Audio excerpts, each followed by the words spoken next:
Hello, ഞാൻ ഇന്ന് തൊടുപുഴയിൽ പുതിയതായിട്ട് ഉദ്ഘാടനം ചെയ്ത യൂസ്റ്റാമിലൊന്ന് പോയിരുന്നേ. അത്യാവശ്യം നല്ല കളക്ഷൻസൊക്കെ അവിടെ ഉണ്ടായിരുന്നു. പുതിയതായിട്ട് ഉദ്ഘാടനം ചെയ്തതാണ്.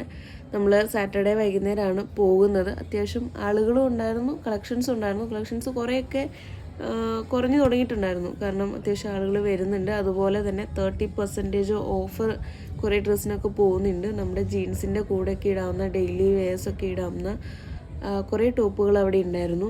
അതുപോലെ കുറേ ടീഷർട്ടുകളുണ്ട്, പിന്നെ കുറച്ച് ബാഗ്, പിന്നെ ഫുഡ് വെയേഴ്സ്, അതുപോലെ തന്നെ കുറച്ച് ഓർണമെൻറ്റ്സ് ഒക്കെ അവിടെ ഉണ്ടായിരുന്നു. നമ്മുടെ ഏകദേശം സ്റ്റുഡിയോ ട്രെൻഡ്സ്, മാക്സ് ഒക്കെ പോലെ തന്നെയുള്ള സ്ഥലമാണ്. പിന്നെ താഴെ വിമൻ സെക്ഷനിൽ മാത്രമാണ് ഞാൻ പോയത്. മുകളിലാണെങ്കിൽ കിഡ്സ് സെക്ഷനും ഉണ്ട്, മെൻ സെക്ഷനും ഉണ്ട്. അവിടെ കയറാനായിട്ട് പറ്റിയില്ല കേട്ടോ. ഇനി വരുമ്പോൾ കയറാം എന്ന് വിചാരിച്ചു. അപ്പോൾ ഞാൻ നിങ്ങളെല്ലാവരും കാണിച്ചു തരാം. അപ്പോൾ നമ്മളിപ്പോൾ കുറച്ച് സാധനങ്ങളെല്ലാം എടുത്ത് പോവുകയാണേ. Okay, by.